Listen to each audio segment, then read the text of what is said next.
This is Talk Business and Politics with Roby Brock. Welcome to today's Talk Business and Politics Daily. If it's Monday, it is John Brummett. We are happy to have him with us, columnist for the Arkansas Democrat-Gazette. Thank you so much. My pleasure. For being here, as always.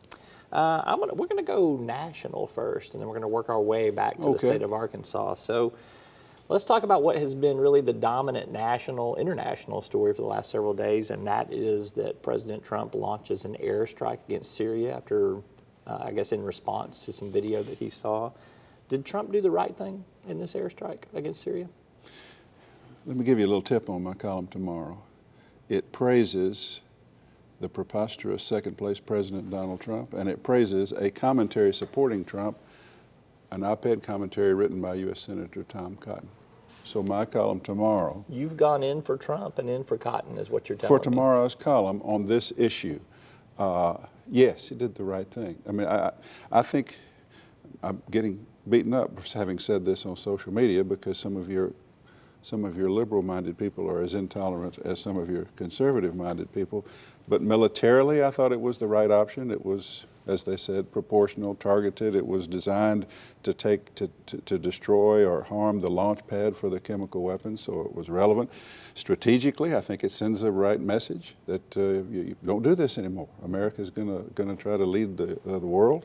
And morally, if you save lives of children, if you can keep some madman from using those horrible weapons, then that's good. And aren't there a lot of children suffering in the world that we could justify that type of capability if we wanted to? I mean, I bet you I could find you about a dozen every day. But is your argument that because we can't save all the children, we shouldn't save some? Is that your argument? I think my argument is what makes that the reason to carry out an airstrike versus all of the other potential harms and dangers in the world. First of all, these were particularly striking photographs and video and images. And two, this is a plain, clear, inhumane violation of international law. And three, as it happens, we had some missiles that would reach a relevant place and not kill a lot of people or endanger a lot of people and send a message with relative efficiency. For those reasons, I think it was the right thing to do. Cotton's op-ed Saturday in the New York Times said this restores some of America's credibility after Obama drew his red line and then didn't enforce it over the same thing, which I think is the one great failing of the Obama administration. Because we've now sent a signal to the world that we are prepared to take action. We will. If we choose to do so. We may not even say, this guy may not even say he's drawing a red line, but he will take action. We're willing to take action. And I think that changes. I mean, I'm not saying America lacked international credibility with Obama, but I think in terms of a willingness to take action, to be decisive, this Trump's action does in fact repair some damage from a president who regrettably declared a red line and then didn't enforce it. So that's essentially what I'm writing and what I'm thinking. Do you think that President Trump, I guess early in his presidency here, he has campaigned on being a nationalist, almost an isolationist at times, protecting our borders, not involving ourselves in some of these world affairs? Do you think he has learned a lesson now that that's just not going to work, that America has to be engaged and involved, or do you think he falls back to this position eventually? As I say in tomorrow's column, I'm just praising this action. I'm not praising the man. I still give him an F in citizenship and a B+ on Syrian bombing. And I think that he is apt to wake up every day, based on what I've observed so far, in a different world with a different... Bear in mind, he changed his mind on an epic issue based on images he saw on Wednesday, and we had a bombing strike on Thursday. It's entirely possible that tomorrow or the next day it's something else. That's the alarming thing about him personally as a leader. I'm just saying in this case, I think he has pretty good generals who gave him good advice, and he took it.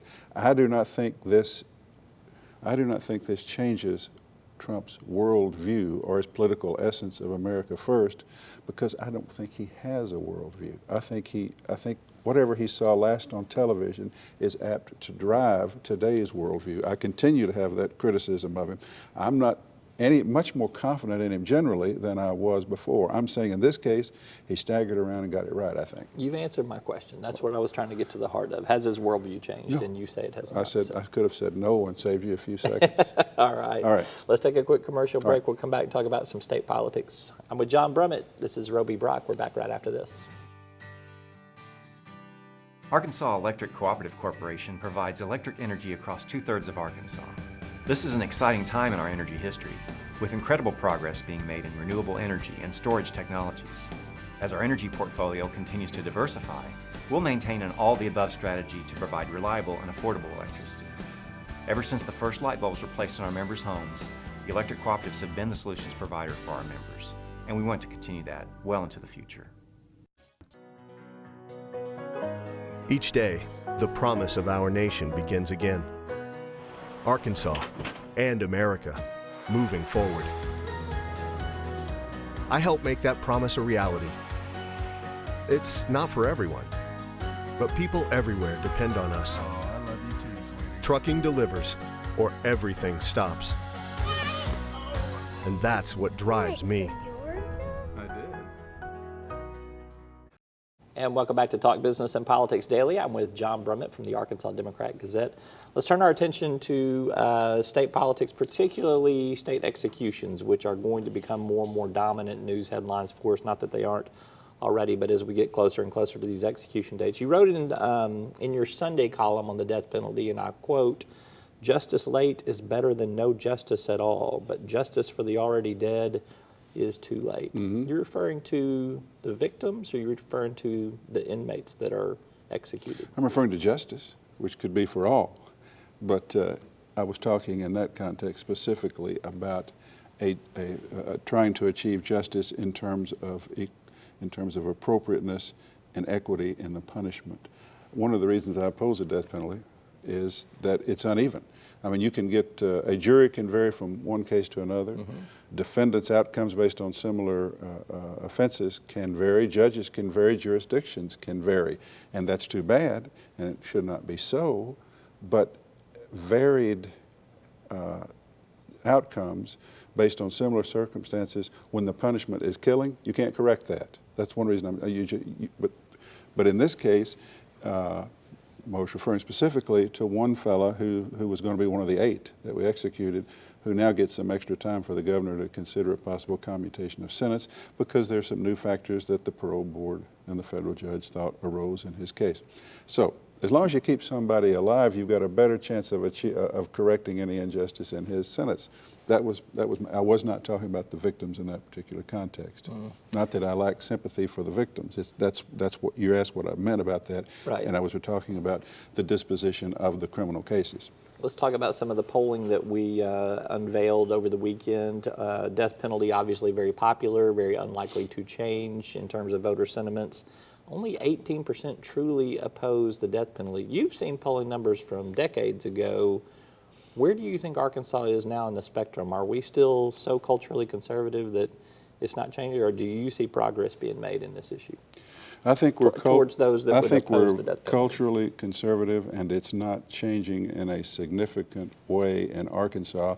I never cease to be surprised when polling reveals the extent of the unreconstructed conservatism of Arkansas voters, particularly white Arkansans, two out of 3 of whom in your poll support the death penalty. I have, however, because I've been around a while, back in the 80s, late 80s and early 90s when the death penalty was coming back and Correct. Clinton was struggling with it, I saw favor of the death penalty in the high 80s, one in the low 90s at one time. Your poll is like 61 with a sizable number, 17, and the teens being not wanting to express an opinion. But the unabashed support for the death penalty was 61.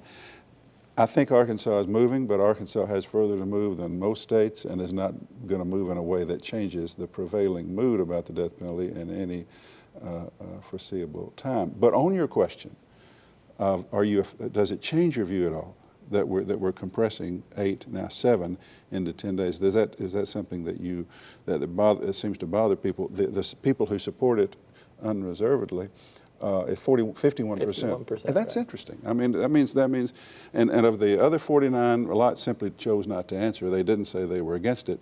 But that shows, generally, globally and nationally, the death penalty is becoming less popular. That is also true, I think, by your poll in Arkansas, but Arkansas has much further to go to make it a real issue in the state. We have a conservative legislature. There's not going to be any push to get life without parole as the maximum sentence anytime soon. Do you think that what will happen over the next couple of weeks with the international attention that's going to come here, with the rapid succession of potential executions, something goes wrong? Do you think that will change attitudes at the state capitol? What I'd like to see you do, I don't know if you've got a lot of money for polling, would be to poll whatever happens after we actually do this, if it happens. If we execute 7 people in 10 days, if every day in the news it's we killed 2 last night, we're going to kill 2 more tomorrow night, even without something going wrong. It'd be interesting to see how the actual execution of those executions affects public view. The 2 factors are, if we have one of these incidents where the drugs don't work right, or depending on what, Arkansas remains sensitive, I think, to what people say about us. I think we've had that inferiority complex, sensitivity to that at least since 1957 and probably before. And it depends on the nature of that coverage. I mean, if we're on the national news, you know, and it's unfavorable, that'll affect public thinking a little bit. And it'd be interesting to. We're going to be on the national news. Well, I don't mean by national news. I meant is one of the 2 or 3 top stories a couple of nights during this killing spree. Is that ABC, NBC, CBS? Big. You know, is it a story of that caliber? I know we're going to be in the news generally, and in the 24-hour news cycle, we're going to be in the news a lot. I'm talking about whether it rises to the level of major international news over 2 or 3 days, and that the people of Arkansas would react to that. They would recoil against that. I think. It's going to be interesting to watch how it plays out. It is. Good stuff, John Brummett. As Thank always, you. good to be with you. Good questions. All right. Tough questions. All right. That's all for today's Talk Business and Politics Daily. Thanks for tuning in. We'll see you tomorrow.